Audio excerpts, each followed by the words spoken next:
ஒரு சின்ன அறிமுகம். முதல்ல இவங்க யாருன்னு உங்களுக்கு சொல்லுவாங்க. முதல்ல நீங்க கேட்டுக்கோங்க. நான் யோசேப்பு, நான் ஒரு தச்சன், நான் கர்த்தராகிய இயேசு கிறிஸ்துவின் தந்தை.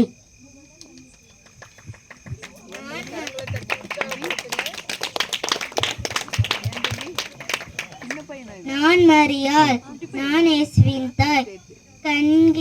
கன்னிகையா இருக்கும்போது பரிசுத்த ஆவியால் நிரப்பப்பட்டு இயேசுவை